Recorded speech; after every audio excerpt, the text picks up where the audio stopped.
안녕하세요. 저는 딸아이를 키우고 있는 50대입니다. 많은 분들의 얘기를 들으면서 정말 다양한 사람들이 살고 있구나를 알게 되었어요. 사실 50대가 되기까지 수많은 사람들을 만나왔지만 저 사람 왜 저럴까 생각을 했었던 사람은 몇 되지 않을 정도로 전 인복이 좋은 사람인 것 같아요. 그렇지만 제 인생에 있어서 잊을 수 없는 한 사람이 있는데요.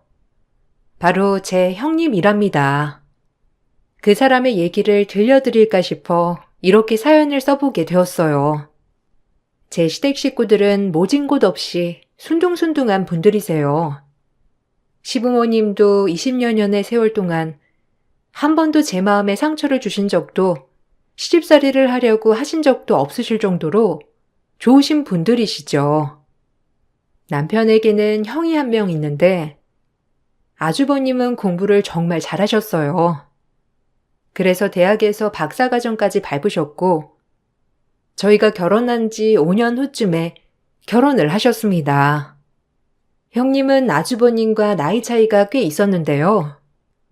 저보다도 나이가 4살 적었어요. 그렇지만 전 당연히 형님 대접을 하려고 했죠. 근데 형님은 저와 비슷한 생각은 아니셨던 것 같아요. 시집 오고 나서 형님은 앞뒤 상관없이 저에게 반말을 하셨고 자신은 대우를 해주길 원한다고 직접적으로 얘기를 하셨죠. 제 길을 잡으려고 했던 것인지 형님 댁에 부르셨는데 가보니 형님 친구분들이 같이 계시더라고요. 내가 형님이니까 말 놓을게. 괜찮지? 애들아, 여기는 내가 말했지? 나보다 나이 많은 동서 있다고. 인사해, 동서. 여기는 내 친구들. 동서, 나보다 아무리 시집을 5년 빨리 왔다고 하더라도 원래 이런 건 나이 순이 아니라 학렬 순이잖아. 그치? 내가 윗사람이니까 나는 말 놓아도 동서는 나한테 편하게 하면 안 되는 거지 뭐. 기본적으로 알고 있을 테고 어머님께서는 동서한테 이것저것 많이 배우라고 하는데 솔직히 우리 나이도 있는데 굳이 뭐 배울 건 없다고 생각해. 난 나이 많다고 해서 예의 안 차리는 애들 딱 질색이거든. 아, 네. 안 그래도 어머님도 그 말씀을 하셨어요. 제가 나이가 많지만 어쨌든 형님이시니까 형님 대우를 해달라고. 저도 마찬가지로 그런 생각 가지고 있으니 걱정하지 마세요.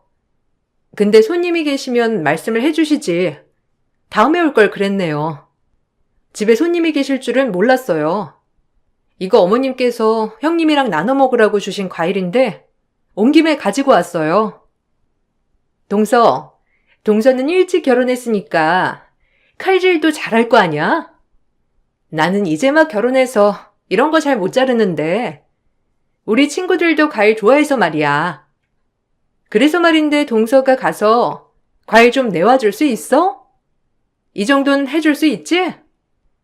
과일이랑 저기 찻장에 보면 차도 있는데 차도 우려가지고 같이 가져와줘. 우리는 거실에서 얘기 좀 하고 있을 테니까. 그 과일 하나만 자르지 말고 여러 개 골고루 해서 잘라줘. 네? 아니 형님, 저는 형님이 집에 좀 와달라고 해서 급한 일인 줄 알았어요. 친구분들도 계시니 저는 가볼게요. 제가 여기서 과일 깎고 그런 건 아닌 것 같아서. 저도 잠깐 시간 내서 나온 거라서 그냥 가봐야 할 것 같아요. 과일 여기 놔둘게요. 형님 친구들이 있는 자리에서 저보고 과일과 차를 내오라고 시키는 형님이 너무나 당황스러워서 과일을 두고 나가려고 하자 그 뒤에서 들려오는 소리가 정말로 모욕적이었죠. 형님 친구들은 나이만 많지 별거 없는 것 같다며 형님이 제대로 잡겠다면서 저를 향해 비웃었어요. 남편에게 이 사실을 털어놓자 남편은 나이도 어린데 결혼 생활도 이제 시작했으니 길을 잡으려고 하는 것 같다며 저를 달래주었습니다. 그 다음부터는 따로 볼 일이 없었고 형님도 저를 혼자 불러내지 않으셨죠. 이후 전 임신을 해 딸을 낳게 되었어요. 출산을 하면서 가다출혈로 인해서 전 생사를 오가게 되었고 다행히 살게 되었어요. 그렇지만 깨어나고 나서도 몸 건강이 급속도로 나빠졌고 1년 동안은 아이 육아하는 것도 힘들 정도였습니다. 남편과 시댁 식구들 모두 걱정이 한가득이었고 1년여 동안 시댁 식구들을 따로 보지 못했어요. 시부모님께서도 괜히 제가 신경 쓰일까 싶어서 집에 오지 않으시고 아이만 시댁에서 데리고 가서 봐주셨죠. 그런데 형님께서 전화를 해와 제가 아픈 것이 꾀병이 아니냐는 말을 꺼내셨죠. 동서, 아무리 아파도 며느리라면 며느리 도리는 제대로 해야 하는 거 아니야? 나 있다고 이렇게 아무것도 안 하고 다 놓아버리면 어쩌자는 건데? 나 이거 나만 오길 벼르고 있었다고 생각할 수밖에 없네. 출산하고 몸조리 하는 거라 생각해도 1년은 너무한 거 아니야? 동서, 진짜 아픈 거 맞아? 뭐 병원에서 진단이라도 받은 거 있으면 나 좀 보여줘. 나 진짜 못 믿겨서 그래. 출산하고 기력이 약해진 걸 어떻게 병원에서 진단받아서 드리나요? 형님도 이제 저희 시댁 다 파악하셨겠지만 시부모님 저희한테 뭐 한 번 시킨 적도 없으시고 명절에도 어머님이 알아서 다 해두셔서 저희 할 것도 없다는 거 알잖아요. 출산하면서 출혈이 심했고 죽다 살아났어요. 그것 때문에 좀 길게 쉬게 되었는데 제가 몸 나아지면 그때 봬요. 내 주변에서도 동서처럼 출산하면서 과다출혈 있었던 애가 있는데 걔는 멀쩡하던데? 지금 멀쩡히 회사도 다니고 잘 지내는데 동서만 그러고 있는 게 너무 이해가 안 돼서 그래. 동서 솔직히 말해봐. 지금 괜찮은데 그냥 쇼하는 거 아니야? 솔직히 시부모님이며 도련님이며 거기다가 우리 남편까지 죄다 동서 어떻게 될까봐 걱정하면서 지켜보는데 동서 주목받으려고 그러는 거 아니냐고. 네? 형님. 아무리 그래도 사람 목숨 가지고 거짓말하는 사람이 어디 있어요. 형님 제일 속상한 건 저예요. 아이도 제대로 못 돌보고 집안일도 제대로 못하고 거기다가 몸도 제 맘대로 따르지 않는데 이렇게 전화하셔서 사람 속 뒤집어 놓으셔야 되겠어요? 형님이 뭐 때문에 기분이 나쁘신진 모르겠지만 저 거짓말로 아픈 거 아니고 내일 당장이라도 일어나서 전처럼 생활하고 싶거든요. 아니 뭐 아니면 아니라고 하면 되지 왜 성질이야? 동서 성질낼 기운은 있는가 보네. 거봐. 동서 그거 다 꾀병이라니까. 동서 진짜 아프면 내가 이런 말 한다고 그렇게 화낼 수 있겠어? 화내는 거 보니까 안 아픈 거 맞네. 동서 애도 아니고 어떻게 그렇게 꾀병을 부려? 남들 다 출산하는데 동서만 너무 유난인 거 알아? 주변에서도 말해주고 싶은데 동서가 너무 아픈 척 해버리니까 다들 말 못하는 것 같아서 내가 해주는 거야. 동서, 눈치 챙겨. 죽을 뻔했던 제 앞에서 꾀병이 아니냐면서 비꼬는 형님의 목소리를 들으면서 전 경악을 금치 못했습니다. 남편은 이 사실을 알고서는 바로 형님을 찾아가 한바탕 했는데 형님은 그런 말 한 적 없다면서 제가 거짓말을 하고 있다고 울며불며 말했다고 하더라고요. 당시 몸 상태가 좋지 않았기 때문에 더 이상 대꾸를 하거나 대항하고 싶은 생각조차 못했죠.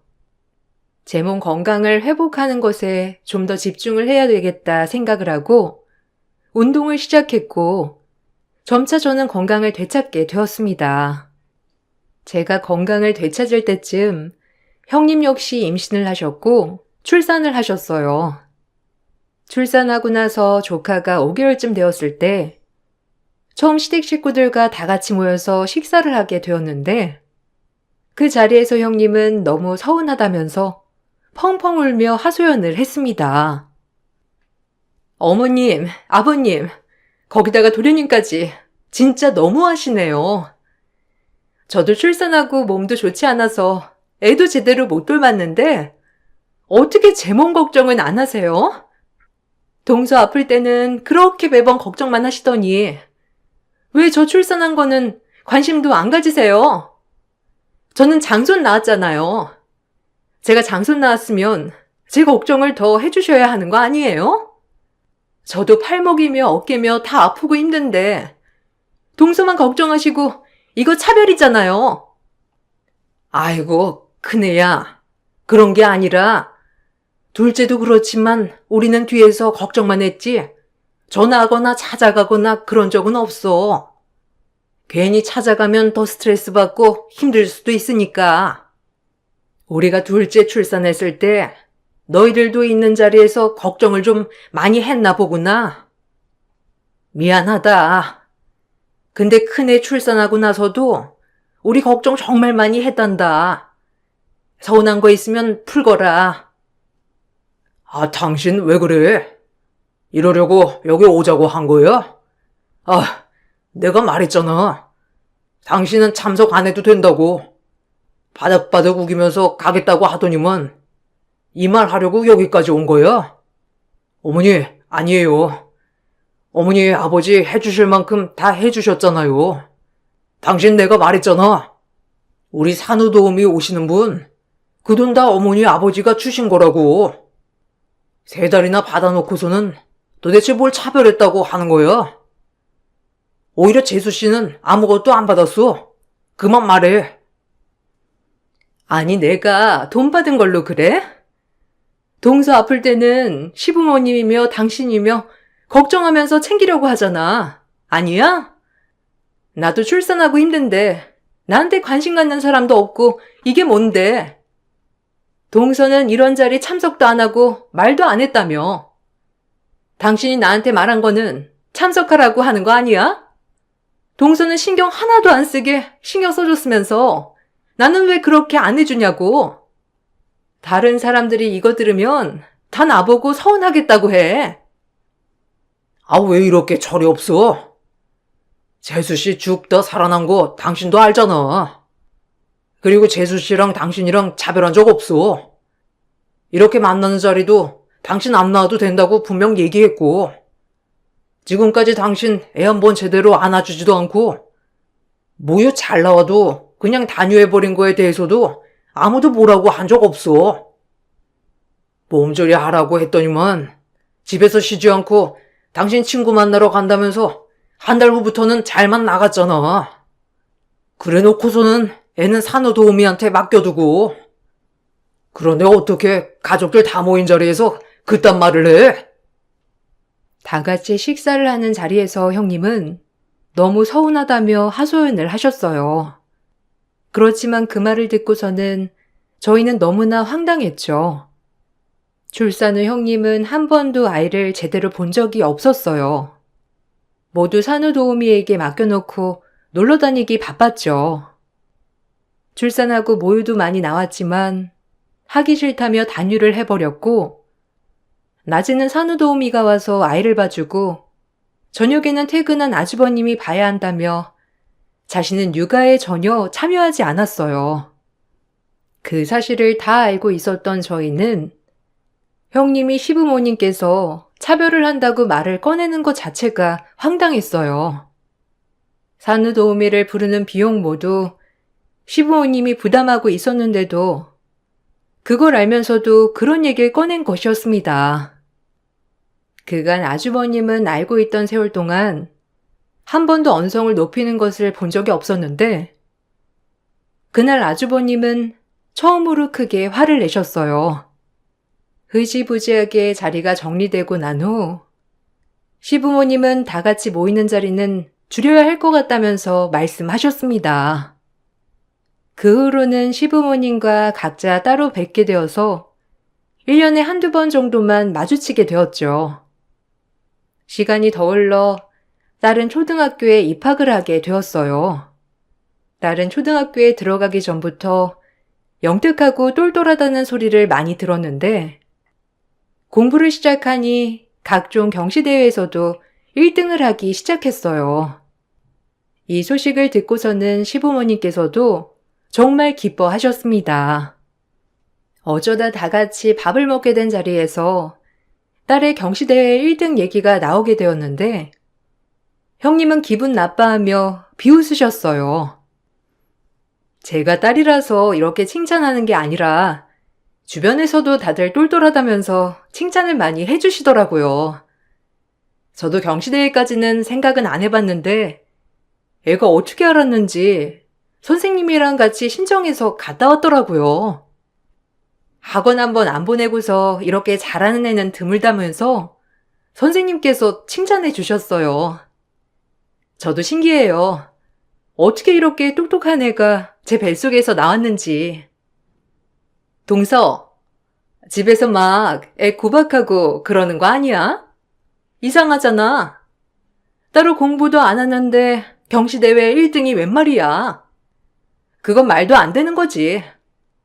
동서가 집에서 막 애 잡아서 공부시키고 그런 건 아니고? 동서가 생각하기에는 안 잡는 것처럼 보여도 남들이 보면 잡는 거일 수도 있는 거거든.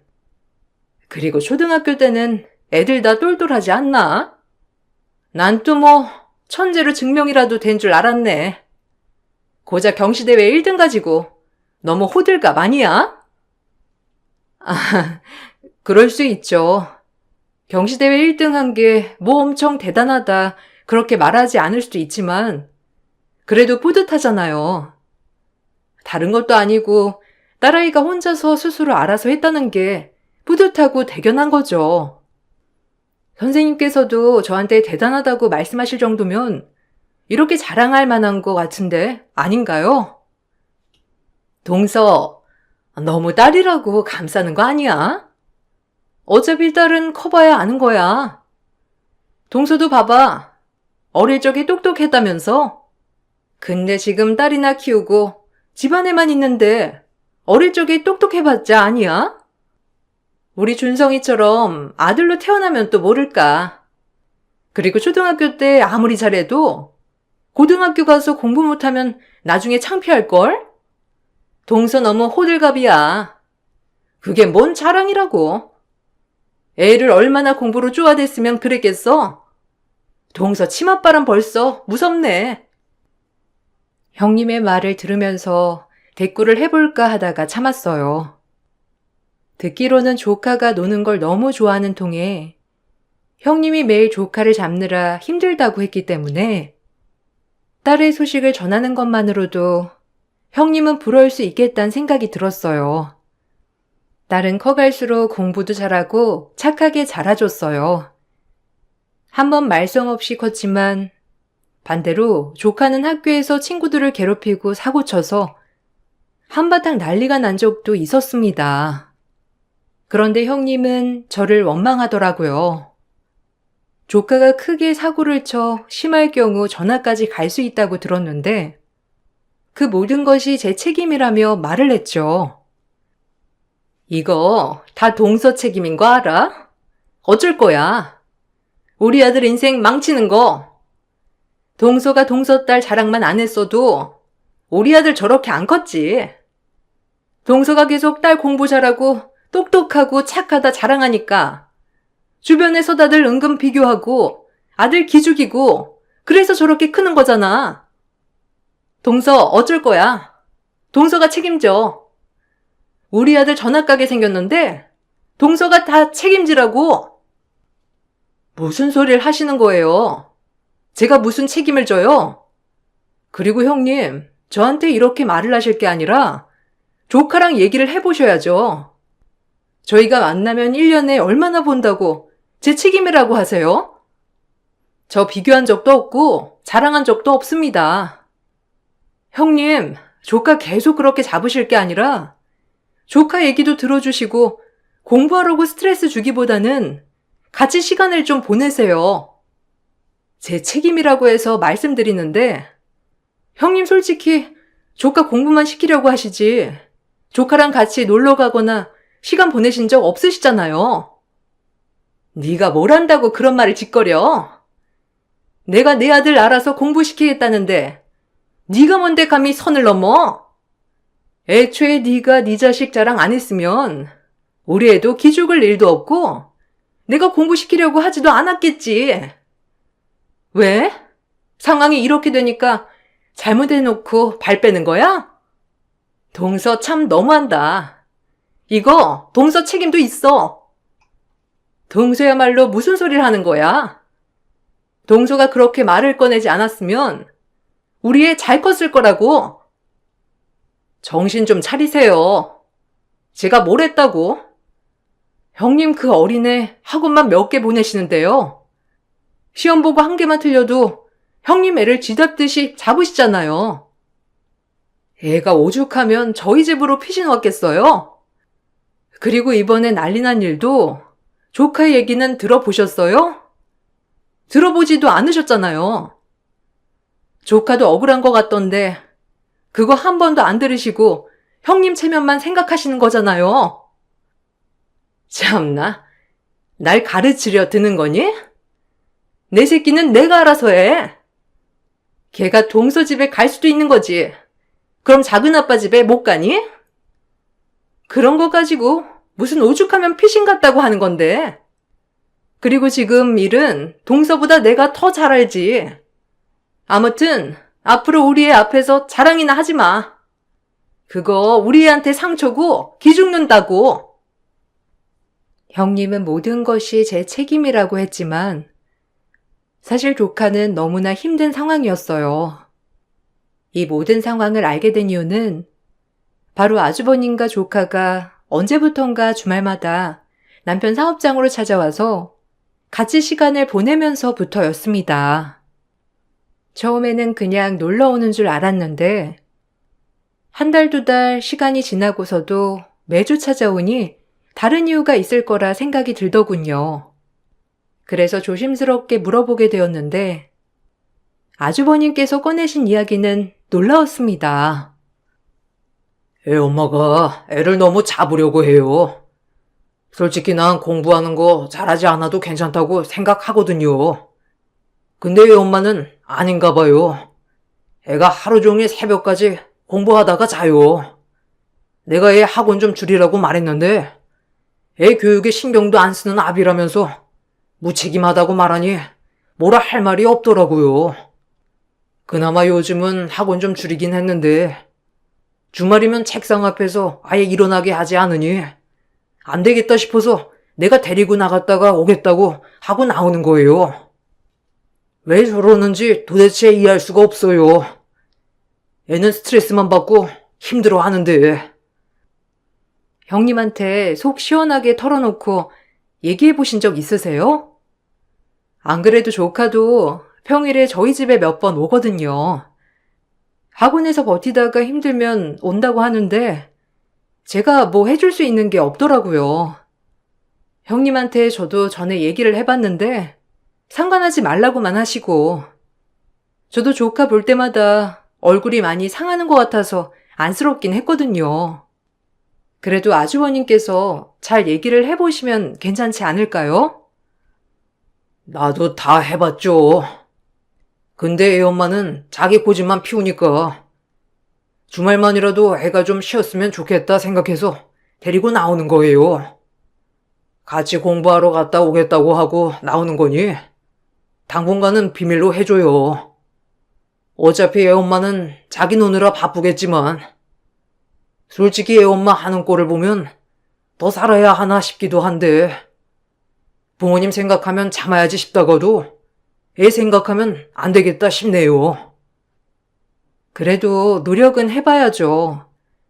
형님도 뭔가 기대가 있으니까 그러신 것 같아요. 어린 나이에 시집 오셨잖아요.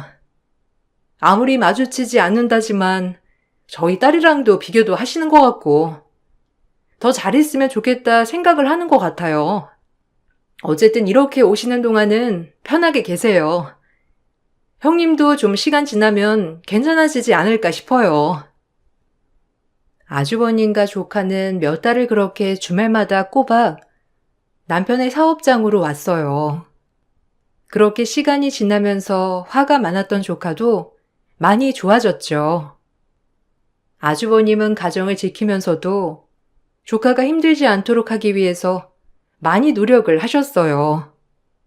평일에도 일을 줄이면서 조카 시간을 보내려고 하셨고, 조카 역시 그런 시간들이 쌓여가면서 이전과는 다른 아이가 되기 시작했습니다.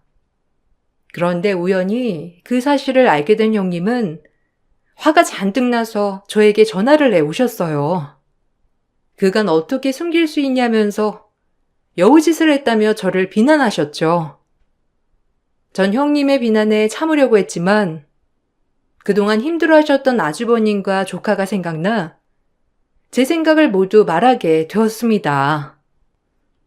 형님, 제가 형님한테 이런 말 하는 게 주제 넘는다고 생각할 수 있는데 전 꼭 해야 되겠네요. 아무리 그래도 아직 어리네 그렇게 자정까지 학원 돌리고 쉬는 날 없이 공부만 시키는 건 전 아니라고 생각해요. 주말에도 일어나서는 자기 전까지 책상에서 못 움직이게 하셨다면서요. 그러면 애는 지쳐요. 학교에서도 공부하고 학원에서도 공부하는데 주말까지 쉴 틈 없이 그렇게 공부만 하면 애는 삐뚤어질 수밖에 없어요. 형님, 공부 잘하는 거 물론 중요하지만 아이들 건강하게 크는 것도 중요하잖아요. 이건 형님을 위해서도 필요해요. 동서, 좀 주제 넘는다는 생각은 안 해? 동서 근데 참 여우다. 난 이렇게 뒤에서 여우짓 하고 있을 줄이야 생각도 못했네. 다른 사람들 앞에서는 착한 척 연기하면서 꼬드기고 자기 편 만드니까 좋아? 동서 딸만 공부 잘하면 되니까 그딴 말 할 수 있는 거지. 동서 진짜 사람 잘 홀리네. 어떻게 우리 남편까지 홀려가지고 이딴 상황을 만들어? 참 대단하다. 예전부터 기분 나빴는데 도저히 안 되겠네. 형님, 제가 싸우자고 이런 말 하는 게 아니라요. 형님 공부도 중요한데 다른 건 더 중요해요. 형님, 애들 한순간에 크고 지금 크는 시간 다시는 안 돌아와요. 아주버님도 계속 얘기하신다면서요. 많이 스트레스를 받는 것 같아요. 아주버님도 그렇지만 조카도 마찬가지로요. 제가 안타까워서 말씀드리는 거예요. 형님도 한번 생각을 해보세요. 하루 종일 공부만 한다고 생각하면 답답하잖아요. 네가 뭔 상관이야.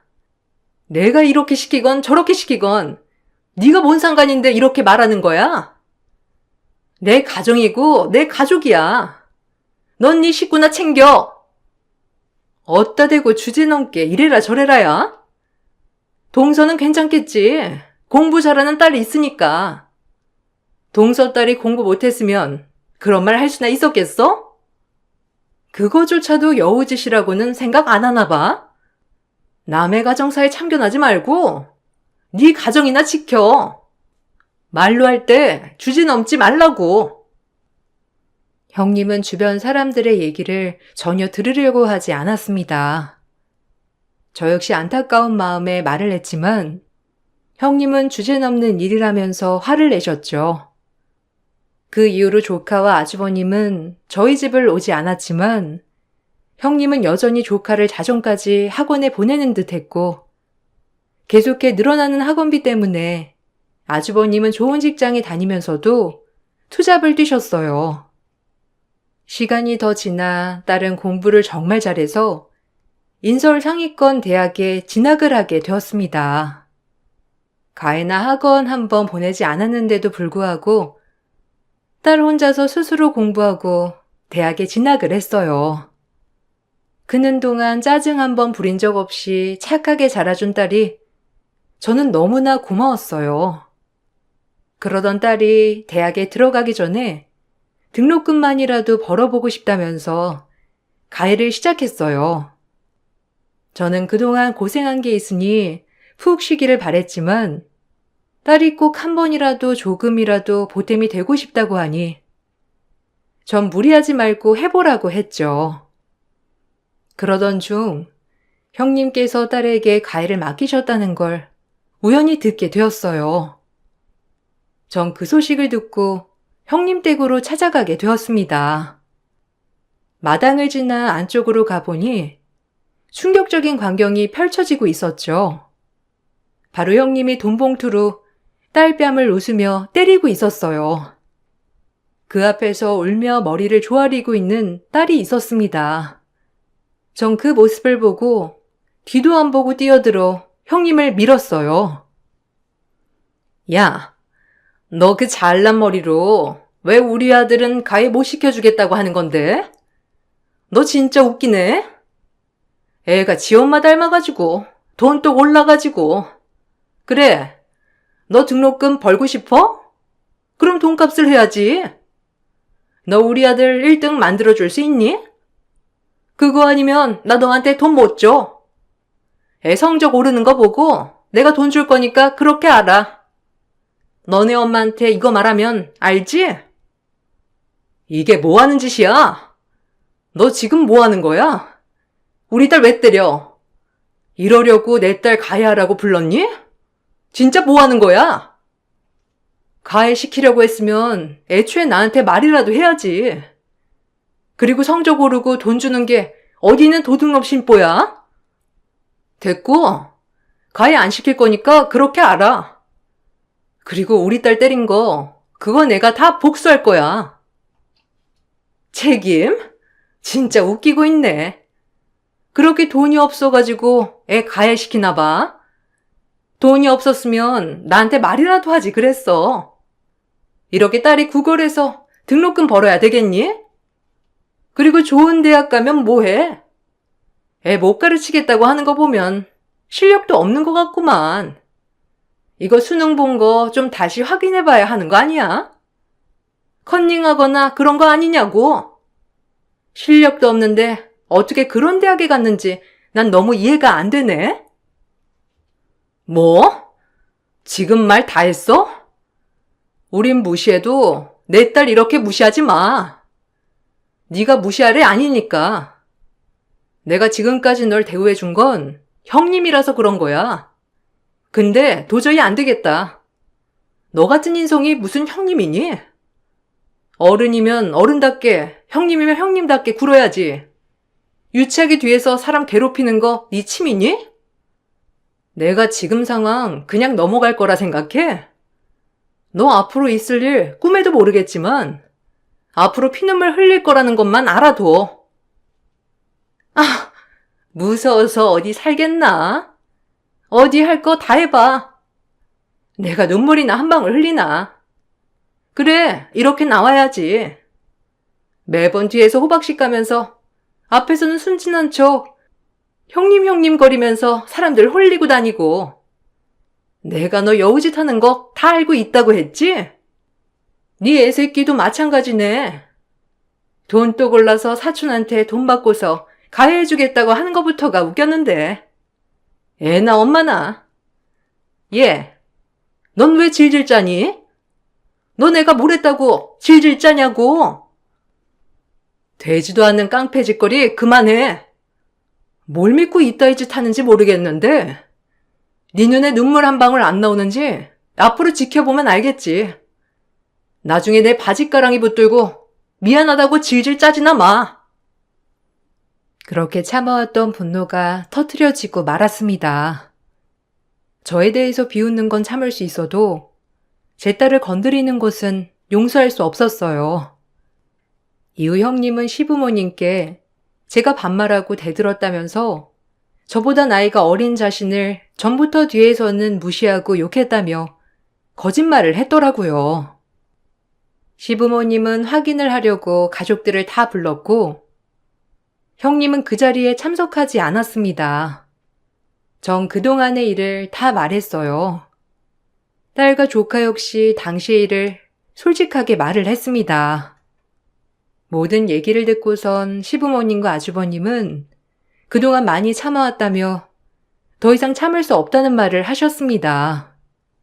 전 얼마 전 조카 학원에서 들었던 얘기도 했어요. 그동안 형님은 온갖 학원에서 행패를 부리고 있었더라고요. 여러 학원을 옮기며 다녔었는데 아이 성적을 핑계로 학원비를 할인받거나 무료로 수강을 받는 진상짓을 했던 것이죠. 안 그래도 학원가에서는 이미 소문이 나서 더 이상 옮길 학원도 없을 거라며 조카를 데리러 갔다가 듣게 되었어요.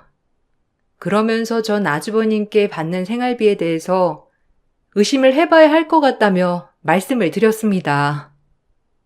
역시나 형님은 아주버님에게는 학원비를 부풀어 말한 후 생활비를 받은 후에 절반 넘게 개인적으로 사용을 하고 있었어요.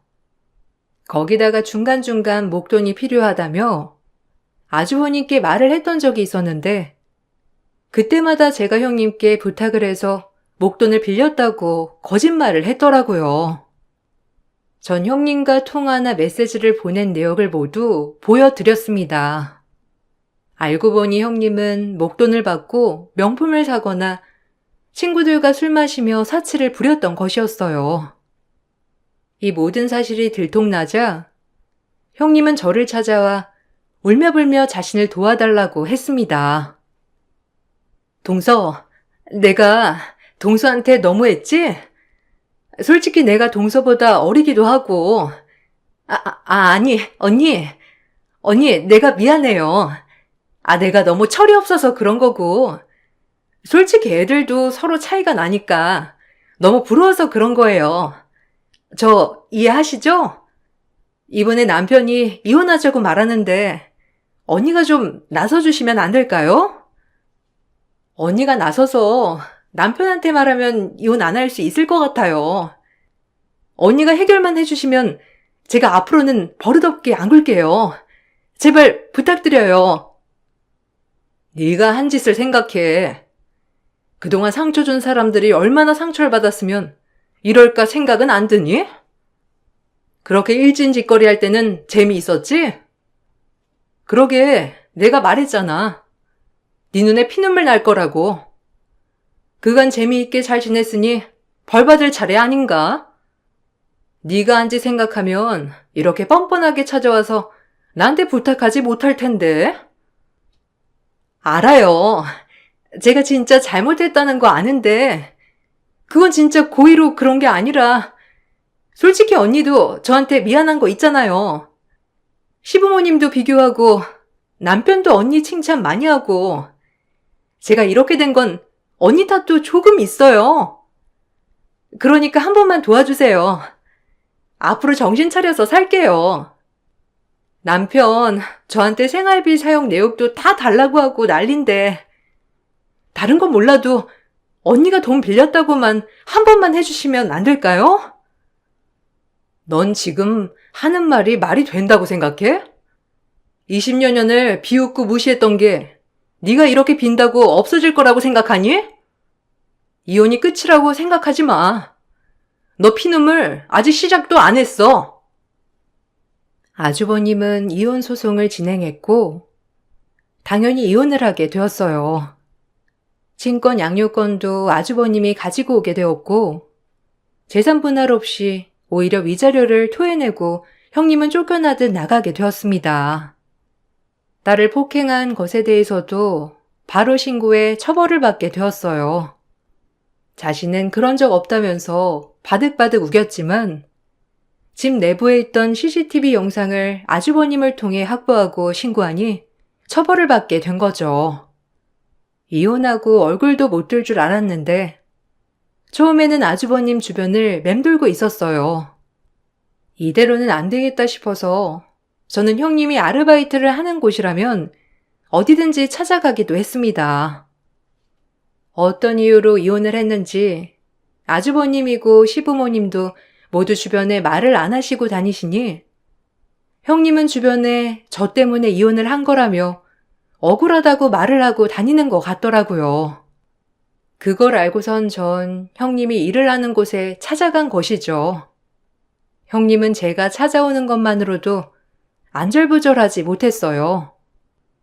자신이 거짓말을 했다는 걸 알게 되면 그곳에서도 쫓겨날 수 있겠다 생각했겠죠. 그렇게 형님이 일하는 곳을 계속 찾아가면서 결국 형님은 본 지역을 떠나 지방으로 갔다고 하더라고요. 나중에 전화와 저를 원망하는 말도 하기도 했지만 애초에 지금의 상황을 만든 건 본인이라는 걸 알아야죠. 조카는 이후에 마음을 잡고 공부를 시작했어요. 방황 없이 착실하게 공부했고 어느덧 대학생이 되었답니다. 어릴 적 방황할 때마다 따뜻하게 맞이해 주었던 저에게 항상 감사하다며 찾아오는 조카를 보며 참 많은 생각이 들었네요. 제 긴 사연을 들어주셔서 감사합니다. 가족은 무언가 잘나야 하는 사람이 아닌 늘 내 곁을 지켜주는 사람이 가족인 것 같아요. 여러분들도 내 곁을 지켜주는 소중한 사람들과 행복하시길 바랄게요.